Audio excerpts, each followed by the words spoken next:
आज हम इंस्टॉल करने जा रहे हैं 15 HP की मोटर के साथ 4 इंच की डिलीवरी और 26 सोलर पैनल्स। तो ये हमारे पास कुछ सोलर पैनल ऊपर रखे हुए हैं और बकिया जो हमारे सोलर पैनल है वो नीचे स्टैंड के ऊपर लगे हुए हैं। तो इनका भी स्टैंड हमने बनवाना है, लेकिन कुछ दिनों के बाद बनवाएंगे। तो एक्सपेंसेस की वजह से हम कुछ दिनों के बाद इनका स्टैंड बनवाएंगे। तो फ़िलहाल हम ऐसे ऊपर छत के ऊपर रख के हम इनको चला रहे हैं। तो दिसंबर का महीना है और पैनल भी सीधे पड़े हुए हैं, तो इनकी कुछ एफिशिएंसी भी कम होगी। तो चलिए देखते हैं इनको लगा के कितनी एफिशिएंसी देते हैं और कितना पानी निकलता है इन पैनल्स के ऊपर। 15 HP की हमारे पास मोटर है जिसके साथ हमने 95-3 पंप लगाया है और 15 HP की मोटर वाटर कूल्ड है हमारे पास। वरोना कंपनी की वाटर कूल मोटर हमने ली है जो हम इंस्टॉल करने जा रहे हैं। और 15-18 किलोवाट का INVT का A ग्रेड का हमारे पास VFD है। तो आज की वीडियो में हम आपको VFD की सेटिंग के बारे में बताएंगे, VFD के कनेक्शन कैसे करने हैं, सोलर के कनेक्शन कहाँ पे करने हैं और उसकी क्या क्या सेटिंग करनी है। पूरी सेटिंग के बारे में आज तफसीलन बात होगी और इसी सेटअप के ऊपर हम घर का लोड भी चलाएंगे, यानी हमारी समर्सिबल भी चलती रहेगी और हमारा घर का लोड भी एट अ टाइम एक ही इन्वर्टर के ऊपर चलता रहेगा और हमारे पैनल की एफिशिएंसी पे कोई फ़र्क नहीं पड़ेगा। यानी छोटा बहुत लोड चला सकते हैं, बड़ा लोड तो नहीं चला सकते। तो उसकी बड़े लोड की वजह से फिर हमारे समर्सिबल का पानी जो वो कम हो जाएगा। तो हम छोटा लोड चला सकते हैं। मिसाल के तौर पर हम कूलिंग फ़ैन चला सकते हैं, पेडेस्टल फ़ैन हो गया, सीलिंग फ़ैन हो गया। ये फ़ैन गर्मियों में हम चला सकते हैं। अगर आप 1-2 पैनल्स का इजाफा कर देते हैं तो आप अपना डीप फ्रीज़र या फ्रिज वगैरह जो है वो भी आप चला सकते हैं। तो यहाँ पे हमने अपने पैनल्स की इंस्टॉलेशन कंप्लीट कर ली है, वायरिंग भी कर ली है और ये आप देख सकते हैं कि 10 पैनल हमने ऊपर छत के ऊपर रखे हुए हैं जिनको हमने सीरीज़ में लगाया है और इनके साथ 3 पैनल जो हमने नीचे से भी ऐड किए हैं, 13 और 13 जो हमने वो स्टैंड वाले इसके साथ ऐड कर लिए हैं। तो ये 26 पैनल की हमारी 2 स्ट्रिंगें होंगी, 13 की 2 स्ट्रिंगें बन गई 26 की। तो इसके साथ ये ब्रेकर अटैच करते हैं। ये 2 पोल का 50 एम्पेयर का हमने ब्रेकर लिया है। तो ये ब्रेकर लगाना लाजमी होता है क्योंकि शाम के टाइम ताकि हम अपने VFD की सप्लाई को DC सप्लाई को बंद कर सकें। तो अब बारी आती है VFD की, तो हम VFD के कनेक्शन करते हैं। यहाँ पे आप देख सकते हैं कि RST 3 पॉइंट है, तो R और T पे जहाँ पे रेड RST मोटर के साथ जो पावर लिखा हुआ है, जहाँ पे ये हम वायर लगा रहा हूँ, यहाँ पे आपने DC वायर करंट लगाना है, DC सप्लाई देनी है। पॉजिटिव नेगेटिव का कोई इशू नहीं है यहाँ पे।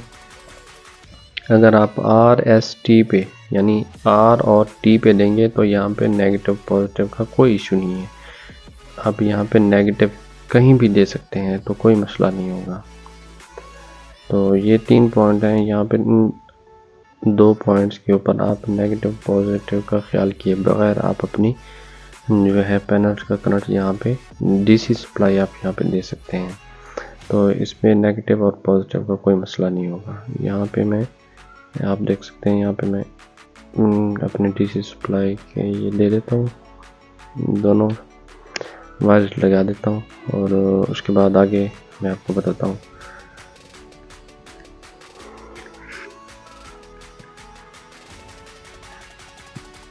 R और T के ऊपर मैंने ये दोनों वायर्स लगा दी हैं और स्क्रूज़ को आपने अच्छे से टाइट कर देना है ताकि इसमें लूजिंग ना हो, और लूजिंग होगी तो ये दोनों पॉइंट आपके हीटअप हो जाएंगे। तो आपने लूजिंग नहीं रखनी है इसकी, तो इनको अच्छी तरह से टाइट कर देना है।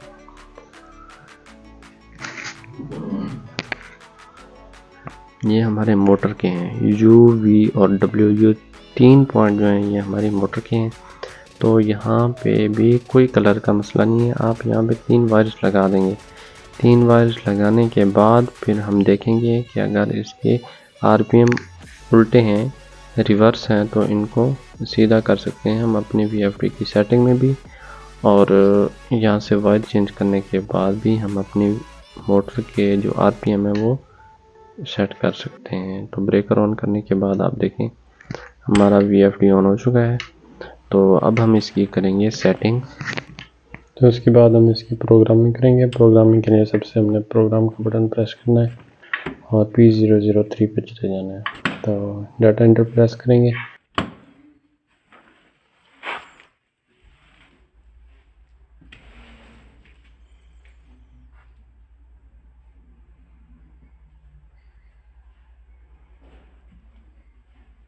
बाकी जो पैरामीटर्स हैं उनको हमने सेम छोड़ देना है। ये सारे पैरामीटर जो हैं ये डिफ़ॉल्ट पे होते हैं, तो हमने इनको चेंज नहीं करना। तो ये सब सेम के सेम रहेंगे। प्रोग्राम का बटन प्रेस करेंगे और वापस हम प्रोग्राम में चले जाएंगे। P2 में जाएंगे, अप एरो की मदद से 0 को हम 2 कर देंगे। P2 में जाके डाटा एंटर प्रेस करेंगे तो हम P200 पे चले जाएंगे। फिर डाटा एंटर प्रेस करेंगे। P201 पे जाके डाटा एंटर प्रेस करेंगे। हमारे पास मोटर के रेटेड एम्पेयर है। और इसके बाद P202 पे जाएंगे, ये हमारे मोटर की फ्रीक्वेंसी है। तो उसके बाद हम P203 पे चले जाएंगे, डाटा एंटर प्रेस करेंगे। हमारे पास मोटर की RPM है। तो हमारी मोटर के RPM कुछ मुख्तलिफ हैं, तो हम इनको चेंज कर लेंगे। तो हमारी मोटर की RPM जो है वो 2860 है, तो हम इसको कर देंगे 2860। 2860 करने के बाद हम इसके डाटा एंटर प्रेस करेंगे। हमारी ये जो चेंजिंग है ये सारी सेव हो जाएंगी। P204 पे जाके डाटा एंटर प्रेस करेंगे तो ये हमारे पास 380 वोल्टेज है। और फिर हम डाटा एंटर प्रेस करेंगे तो हमारी सेटिंग कंप्लीट हो जाएगी। तो उम्मीद है आपको हमारी वीडियो पसंद आई होगी। पसंद आई है तो लाइक शेयर एंड सब्सक्राइब लाजमी कीजिएगा। Thanks for watching.